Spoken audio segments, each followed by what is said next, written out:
होगी। इसी बीच अगली खबर की ओर बढ़ेंगे, जहां पर क्रॉस एलओसी ट्रेड को लेकर बात करेंगे, जो कि हमेशा से चर्चाओं का विषय रहता है। जहां पर केंद्रीय गृह मंत्रालय ने 19 अप्रैल 2019 में भारत और पाकिस्तान के बीच द्विपक्षीय कारोबार यानी कि क्रॉस एलओसी ट्रेड को भले ही एहतियातन तौर पर बंद करवाया था, लेकिन अब विधानसभा चुनाव के मद्देनजर कुछ सियासी दल जो हैं वो सत्ता में आने पर इसे दोबारा शुरू करवाने के वादे कर रहे हैं।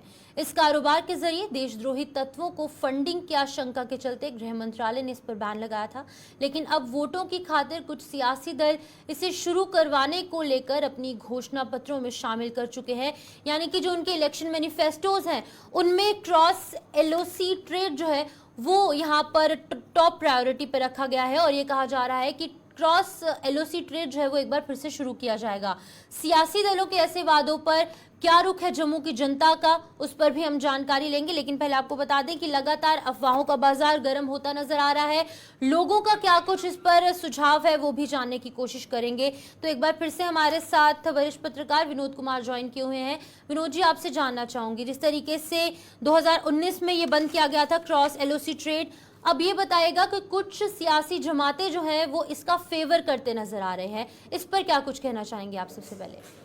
शिफन, हमने देखा है कि नेशनल कॉन्फ्रेंस और पीपल्स डेमोक्रेटिक पार्टीज ने अपने मैनिफेस्टो में इसको प्रायोरिटी पर रखा है। अपने मैनिफेस्टो में उन्होंने कहा कि अगर हमारी हुकूमत आएगी तो हम नए सिरे से इनिशिएटिव करेंगे और क्रॉस एलओसी ट्रेड को शुरू करेंगे। ये क्रॉस एलओसी ट्रेड शुरू किया था बार्टर बेस पे। इसमें पैसा इस्तेमाल नहीं होता, अपने सामान बेचना है, उधर से उसकी कीमत का सामान वापस आना है। लेकिन नेशनल इन्वेस्टिगेशन एजेंसी ने ये पाया कि कहीं ना कहीं इसकी आड़ में जो है कहीं ना कहीं नार्को टेररिज्म भी फैलाया जा रहा है, टेररिज्म भी फैलाया जा रहा है और टेरर फंडिंग भी हो रही है। और इसको देखते हुए ये ट्रेड को बंद किया गया था। अब इस ट्रेड के बंद करने के पीछे मंशा आप देखते हैं कि राष्ट्र विरोधी गतिविधियां हैं, देश विरोधी गतिविधियां हैं।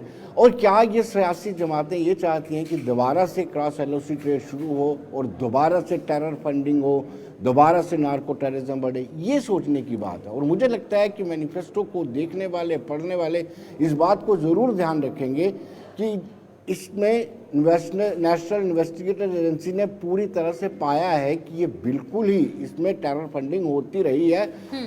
आम एम्यूनिशन भी इस मार्ग के माध्यम से आते रहे हैं और कहीं ना कहीं जो नार्को टेररिज्म वो भी आता है। इस सब चीज़ों को देखते हुए इस कारोबार को, क्रॉस एलओसी ट्रेड को बंद किया था।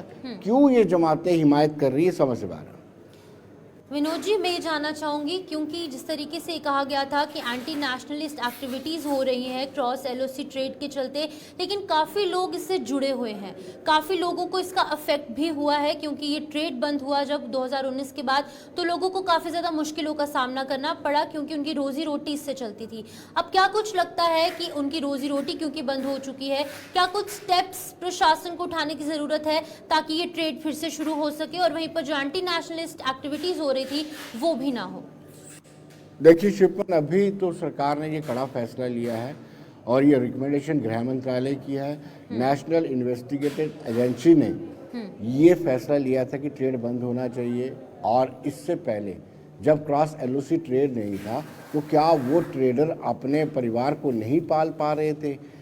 इफेक्ट पड़ा है जो साफ सुथरा ट्रेड कर रहे थे। लेकिन ज़्यादा घातक इसलिए है कि अगर किसी कारोबार के माध्यम से देश की एकता और अखंडता पर सवाल उठता है, ऐसे कारोबार को बंद करने में किसी को ऐतराज नहीं होना चाहिए। और शायद केंद्र सरकार ने यही पाया था कि इस क्रॉस एलओसी ट्रेड के माध्यम से नुकसान हो रहा है, देश की एकता और अखंडता को खतरा बना हुआ है, इसलिए उन्होंने इस ट्रेड को बंद किया था।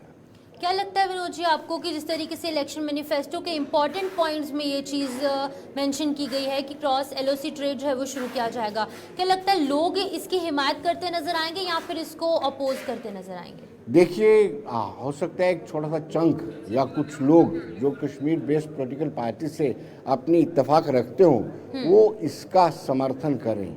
लेकिन जो नेशनलिस्ट लोग हैं, जो नहीं चाहते हैं कि दोबारा से इस तरह के ट्रेड के माध्यम से, कारोबार के माध्यम से नार्को टेररिज्म आए या फिर टेरर फंडिंग आए, वो कभी इसकी वकालत नहीं करेंगे, ना ही हिमायत करेंगे।